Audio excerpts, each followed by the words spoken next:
Halo pemirsa Unhas TV, senang sekali saya Andrea Ririn Karina dapat kembali menjumpai Anda dalam Unhas Daily. Dalam beberapa menit ke depan, kami akan menyajikan berita-berita terpercaya hanya untuk Anda.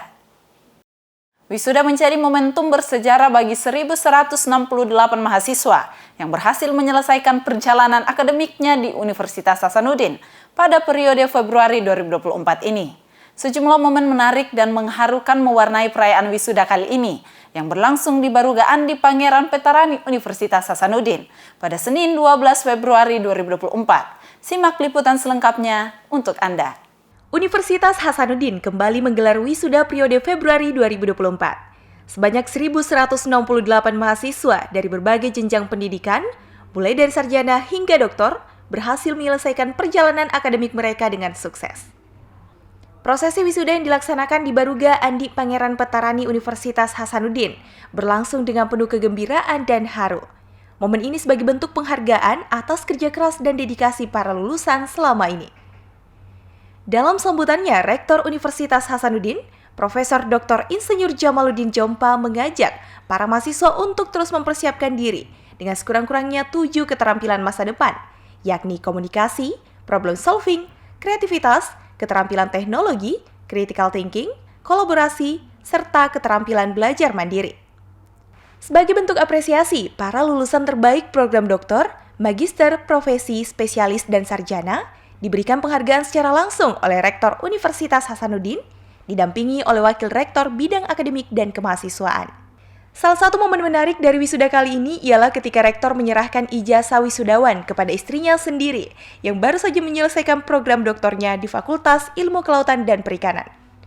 Momen ini sontak mengundang tepuk tangan dari para wisudawan dan keluarga yang hadir. Tidak hanya itu, para wisudawan pun tidak kalah bersemangat untuk mengekspresikan rasa syukur dan kebahagiaan mereka. Bahagia dan haru tergambar dengan sangat jelas dari raut wajah para wisudawan. Banyak dari mereka yang datang bersama dengan keluarga, namun ada juga yang datang hanya ditemani kerabat atau bahkan sendirian. Seperti halnya Abdel Rahman Alastal, wisudawan program doktor dari Fakultas Hukum asal Palestina. Ia menyampaikan bahwa dirinya wisuda hanya didampingi oleh sahabatnya saja, dikarenakan keluarganya masih berada di negara konflik Palestina-Gaza. Meski demikian, hal tersebut tidak menyurutkan semangat Abdel, justru menjadi motivasi untuk segera menyelesaikan studinya di Indonesia.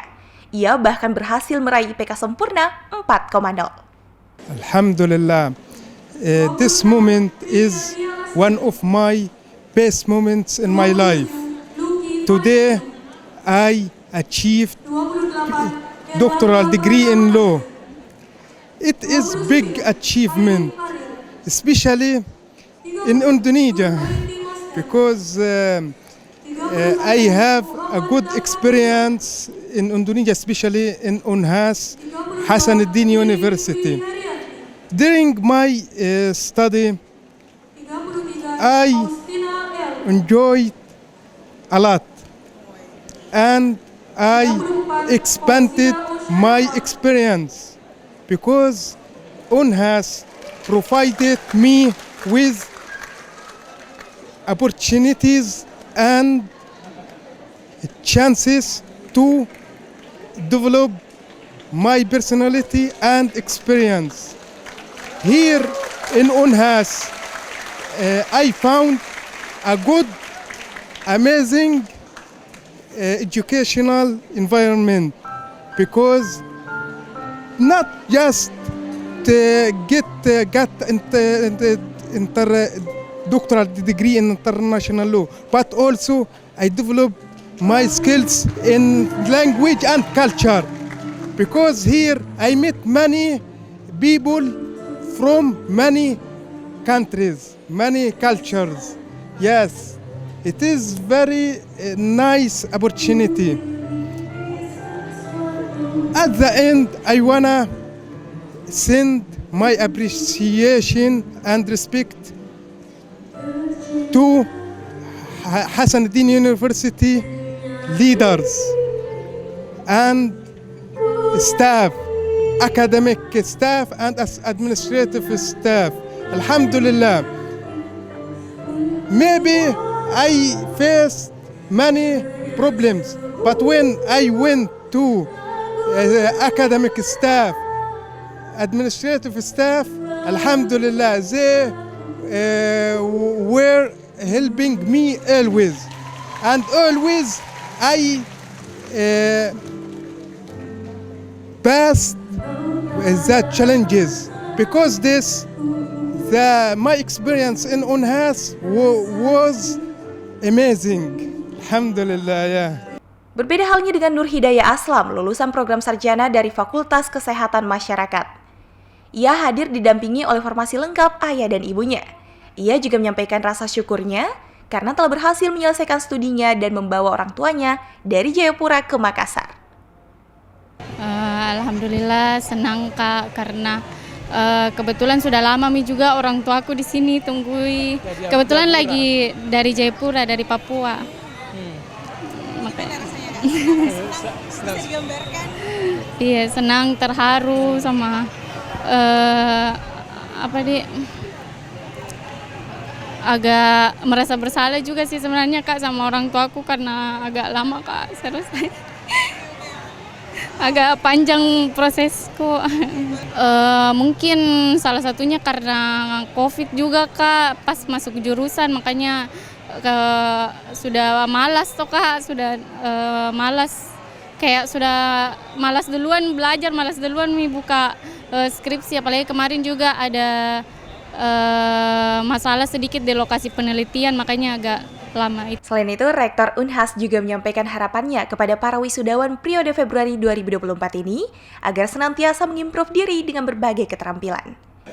Pertama, saya ingin mengucapkan selamat ya untuk seluruh wisudawan yang wisuda hari ini 12 Februari 2024. Jumlahnya 1.116 dari seluruh fakultas dan alhamdulillah prestasi semakin baik dan ketepatan masa studi semakin baik dan juga usia wisudawan semakin baik karena semua kriteria-kriteria ini tentu akan menjadi target kita untuk menjadi universitas yang memiliki kualitas lulusan yang tentu indikatornya banyak, tapi saya harap indikator ini sudah menunjukkan tanda-tanda kebaikan.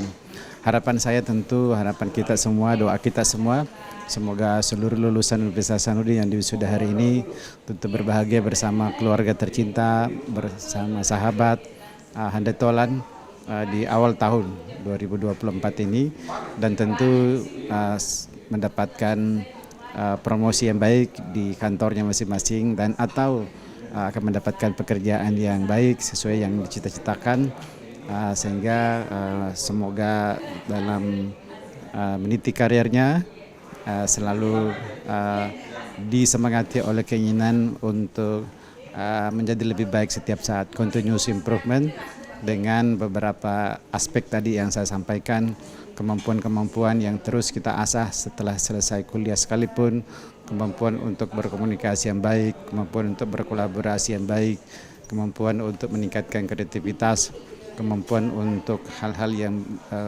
merupakan penguasaan bidang masing-masing, terutama di dalam era teknologi yang semakin berkembang, kita selalu terupdate. Dan yang terakhir tentu kemampuan beradaptasi dengan kondisi sekarang dan kondisi ke depan. Dan mudah-mudahan dengan tadi kemampuan berkolaborasi yang baik, kemudian IKA UNHAS akan menjadi salah satu tempat untuk mengembangkan kolaborasi untuk penguatan daya saing bangsa. Dan tentu untuk kebaikan alma maternya dengan harapan bahwa setelah para alumni sukses, tentu akan kembali ikut mengingat alma maternya untuk memberi sumbangan yang terbaik. Dengan berakhirnya acara wisuda Februari 2024 ini, Universitas Hasanuddin kembali menorehkan catatan prestasi sebagai lembaga pendidikan yang berkomitmen dalam mencetak generasi penerus yang berkualitas dan berdaya saing tinggi. Kami berharap dengan bergabungnya para alumni dalam IKA UNHAS, semoga ilmu dan pengalaman para wisudawan dapat bermanfaat bagi masyarakat dan bangsa. Husnini Putri Intan, Andi Muhammad Syafrisal, UNHAS TV. Dalam rangka memperingati hari jadi yang ke-10 program Suci SLP, Wakil Rektor Bidang Akademik dan Kemahasiswaan Universitas Hasanuddin berkunjung ke negara Sakura, Jepang.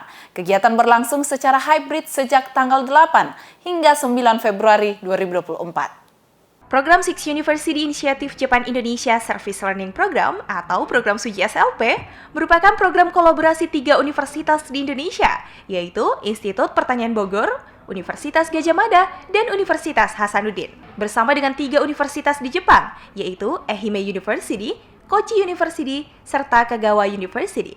Dalam memperingati hari jadi program Suiji SLP yang ke-10 tahun, ke-6 universitas yang tergabung dalam Suiji Konsorsium menghadiri pertemuan Suiji Konsorsium 10 Anniversary Seminar secara hybrid via daring dan luring, menggunakan aplikasi Zoom Meeting, dan kegiatan tatap muka langsung dilaksanakan di Dogo Prince Hotel, Matsuyama, Ehime, Jepang. Kegiatan konsorsium ini berlangsung selama 2 hari, sejak tanggal 8 hingga 9 Februari 2024. Pada pertemuan ini, tim Unhas dihadiri oleh Rektor Universitas Hasanuddin melalui Zoom online, Profesor Dr. Insinyur Jamaluddin Jompa, serta dihadiri secara langsung oleh Wakil Rektor Bidang Akademik dan Kemahasiswaan, Profesor Dr. Gigi Muhammad Ruslin MKes SPB MK PhD. Selain itu, turut hadir pula Koordinator Unhas Suiji Program, Profesor Dr. Insinyur Dorothea Agnes Rampisela MSc, anggota Senat Akademik, Profesor Dr. Insinyur Muhammad Yusuf SPT IPU. Pertemuan hari pertama diawali dengan Suiji Konsorsium Meeting antara 6 rektor universitas yang dibuka oleh Direktur Suiji Konsorsium, Rektor Ehime University, yang dilanjutkan dengan laporan pencapaian Suiji selama 10 tahun terakhir dan diskusi keberlanjutan program. Pada kesempatan ini, Rektor Universitas Hasanuddin, Profesor Dr. Insinyur Jamaluddin Jompa MSc menyampaikan harapannya via Zoom agar Suiji SLP ini dapat terus dilanjutkan dan diperluas aktivitas dan program serta kerjasama antara anggota konsorsium agar dapat lebih memperkuat jaringan kolaborasi di masa mendatang. Profesor Ruslin yang hadir secara langsung pada pertemuan ini juga menyampaikan agar Suiji SLP dirancang aktivitasnya lebih lama, sehingga mahasiswa bisa mendapatkan 20 SKS. Hari kedua konsorsium ini menghadirkan alumni Suiji yang sudah tersebar dan bekerja di beberapa negara, termasuk alumni Suiji dari Unhas yang sudah bekerja di Jerman dan beberapa tempat lainnya. Selain itu, narasumber dari Kemendikbudristek juga dihadirkan untuk menyampaikan terkait kebijakan dan implementasi Merdeka Belajar Kampus Merdeka. Depannya, Suiji SLP program ini dapat diimplementasikan dengan program MBKM, sehingga mahasiswa dapat memanfaatkan hak belajar mereka di program studinya dan mendapatkan rekognisi sebesar 20 SKS. Pada kesempatan ini pula, Prof. Ruslin melakukan penjajakan perluasan kolaborasi dengan Universitas Ehime, Universitas Kochi, Universitas Kagawa, dan pelaku industri, serta pemerintah setempat. Husnain Putri Intan, Muhammad Rustam, Unhas TV. Dalam debat calon presiden kelima, calon presiden nomor urut 1 Anies Baswedan dan calon presiden nomor urut 2 Prabowo Subianto telah mengumumkan niat mereka untuk mengusulkan pembentukan Kementerian Kebudayaan baru dalam susunan kabinet pemerintahan. Usulan ini menggarisbawahi pentingnya perlindungan dan pengembangan warisan budaya serta keberagaman di Indonesia. Dalam ajang debat Capres kelima, Anies Baswedan calon presiden nomor urut 01 menyoroti pentingnya pelestarian dan pengembangan kebudayaan Indonesia dengan mengusulkan pembentukan Kementerian Kebudayaan sebagai entitas tersendiri. Usulan ini segera mendapat tanggapan positif dari Prabowo Subianto, Capres nomor urut 02 yang juga menegaskan komitmennya untuk membentuk kementerian serupa jika terpilih sebagai presiden. Langkah ini dipandang sebagai tonggak penting dalam mengamankan masa depan kekayaan budaya bangsa. Meskipun Indonesia telah memiliki Kementerian Pendidikan, Kebudayaan, Riset, dan Teknologi yang juga membidangi kebudayaan, namun pembentukan kementerian yang berdiri sendiri dianggap sebagai langkah yang lebih strategis dalam meningkatkan perhatian dan efektivitas dalam hal pelestarian dan pengembangan kebudayaan. Sejauh ini, bidang kebudayaan di Kemendikbudristek diatur berdasarkan Perpres nomor 62 tahun 2021 yang menetapkan tugas dan fungsi yang meliputi perumusan dan pelaksanaan kebijakan di bidang kebudayaan, perfilman, kesenian, tradisi, sejarah, cagar budaya, permusiuman, warisan budaya, dan aspek-aspek kebudayaan lainnya. Dengan memisahkan kebudayaan dari portofolio kementerian lain, diharapkan pembentukan Kementerian Kebudayaan dapat memberikan lebih banyak sumber daya dan fokus yang diperlukan untuk menjaga dan mengembangkan kekayaan budaya Indonesia yang beragam. Dalam wacana ini, penting untuk mencatat bahwa respon dari berbagai pihak terhadap usulan ini cukup beragam, dengan beberapa menyoroti potensi manfaat yang besar, sementara yang lain mengkhawatirkan potensi birokrasi tambahan dan pengeluaran yang terkait dengan pembentukan kementerian baru ini. Oke, di dalam konstitusi pembentukan kementerian negara itu diatur di pasal 17 karena menteri negara itu adalah pembantu presiden. Karena itu dari pasal 17 Undang-Undang Dasar itu kemudian diterjemahkan ke Undang-Undang tentang Kementerian Negara.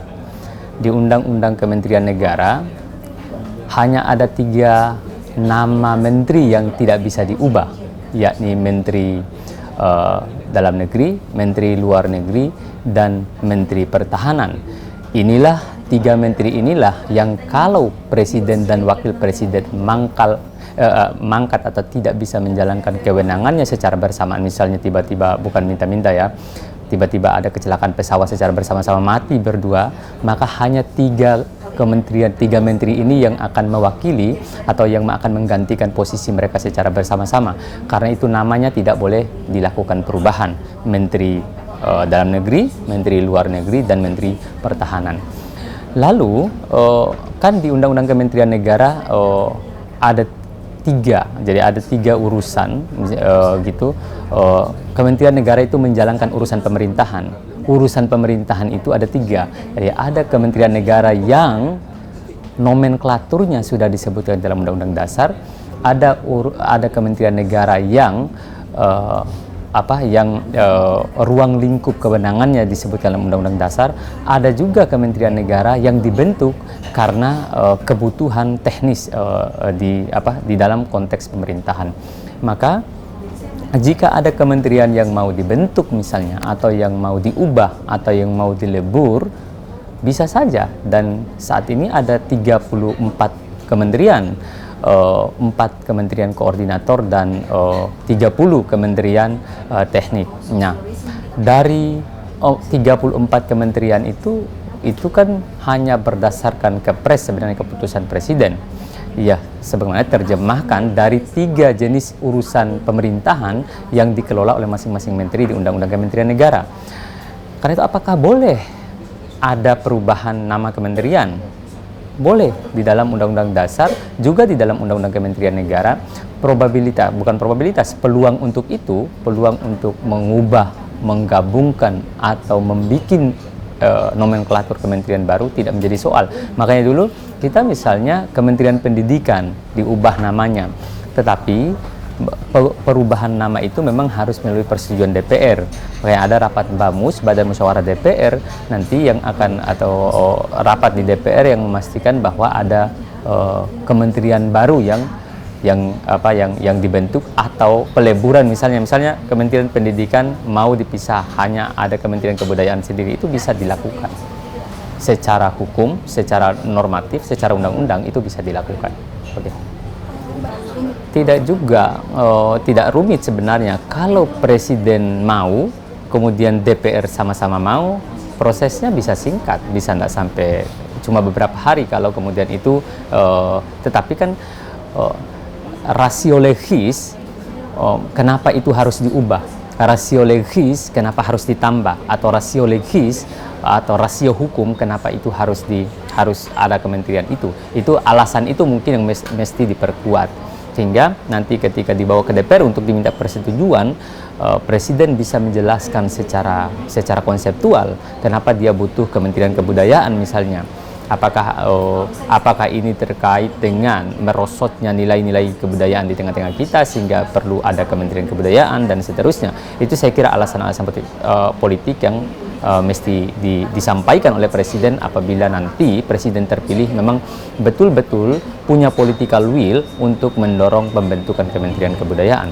Saya pikir ini hanya soal efektivitas manajemen pemerintahan. Kalau mungkin ada urusan kebudayaan yang selama ini tidak tercover di Kementerian Pendidikan karena terlalu banyak yang harus dia urus jabatan dosen lah, urus inilah, urus itu, dan seterusnya, guru dan seterusnya, terlalu banyak dia urus, maka mungkin itulah ada ide untuk mendorong terbentuknya Kementerian Kebudayaan. Masyarakat berharap bahwa pembentukan Kementerian Kebudayaan baru akan menjadi tonggak penting dalam upaya pelestarian, pengembangan, dan promosi kekayaan budaya Indonesia. Dengan demikian, harapan masyarakat adalah agar kementerian baru ini dapat berperan secara efektif dalam memperkuat identitas nasional dan mengangkat kekayaan budaya Indonesia ke panggung dunia. Komitmen dari kedua calon presiden ini menjadi sorotan publik, dengan harapan bahwa langkah ini tidak hanya akan meningkatkan pemahaman dan apresiasi terhadap budaya Indonesia, tetapi juga akan memperkuat posisi Indonesia sebagai negara yang kaya akan warisan budaya yang patut dilestarikan dan dipromosikan. Feni Septiani Samuel, Muhammad Syaiful, Unhas TV. Jagat maya dibuat heboh oleh pernyataan Ketua National Corruption Watch yang mengungkapkan pernyataan keterlibatan artis papan atas Raffi Ahmad dalam pencucian uang. Berikut informasi selengkapnya untuk Anda. Ketua Umum National Corruption Watch, Hanifah Sutrisna menyebut adanya dugaan keterlibatan Raffi Ahmad dalam pencucian uang senilai ratusan miliar rupiah. Dugaan tersebut didasarkan bukti yang telah dikumpulkan bahwa uang tersebut berasal dari terduga korupsi. Diduga ratusan rekening yang dimiliki oleh Raffi Ahmad menjadi kantong semar untuk mengelola uang-uang haram yang berasal dari terdakwa kasus korupsi. Diketahui saat ini Raffi Ahmad merupakan tim ses Cawapres Prabowo Gibran yang seringkali terlihat hadir pada saat kampanye. Ketua National Corruption Watch menyatakan bahwa selain dari 2 hari yang lalu ia mendapatkan pesan dan telepon mengenai dugaan ini, sejak 9 bulan yang lalu telah muncul dugaan dengan indikasi yang serupa tentang pemanfaatan dana-dana yang berasal dari tindak pidana korupsi yang dicuci melalui 8 line bisnis yang dimiliki Raffi Ahmad.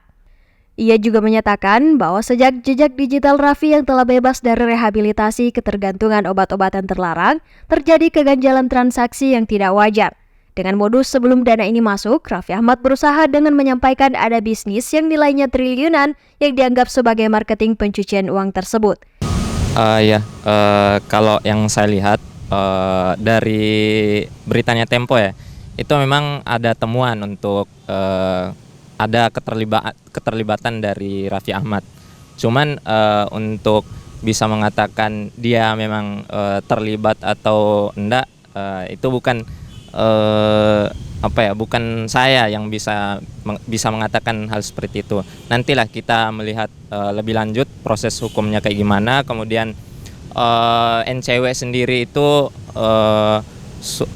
sudah melaporkan atau gimana terkait kasus ini. Cuman di media memang viral terkait berita itu. Ya betul. Kalau saya lihat sebagai mahasiswa tentu kita harus melihat sebagai sesuatu yang objektif begitu. Kita harus melihat dari sudut pandang yang objektif. Ya memang saat ini lagi musim-musim pemilu dan Raffi Ahmad kan ya punya afiliasi ke 02 dan kita ya tentu kebenaran akan menghampiri tuannya lah. Nanti kita lihat prosesnya seperti apa, dan di era sekarang saya kira kita juga harus skeptis, tidak mudah percaya terhadap berita-berita yang beredar. Kita harus melihat secara luas dan objektif tentunya, dan berita-berita juga kita harus melihat jangan gampang percaya begitu, dan dari sumber-sumber yang terpercaya. Saya kira seperti itu. Dari pantauan yang disampaikan, terduga korupsi yang disebut sebagai inisial T dan inisial A sampai menyentuh lingkaran istana. Dan dikatakan dengan adanya kedekatan Raffi Ahmad dengan putra Presiden Jokowi, ada beberapa transaksi yang diduga digunakan untuk memuluskan kampanye 2024. Namun terkait kampanye 2024, belum bisa dipastikan apakah ini telah dilakukan sejak jauh hari melalui lines milik Raffi Ahmad. Pernyataan ini mengundang banyak tuaian pro dan kontra para netizen dari berbagai penjuru dunia. Melalui komentar bahkan konten-konten dalam media sosial, netizen juga berpendapat bahwa hal ini terjadi karena keberpihakan Raffi Ahmad sebagai tim sukses pada salah satu paslon Cawapres Indonesia. Menanggapi berita tersebut, Raffi Ahmad langsung memberikan pernyataan tegas atas tuduhan yang ditujukan pada dirinya tersebut. Pemirsa, berita tadi sekaligus menutup perjumpaan kita hari ini. Terus saksikan Unhas Daily hanya di Unhas TV. Saya Andrea Ririn Karina mewakili kru yang bertugas. Pamit undur diri dan sampai jumpa.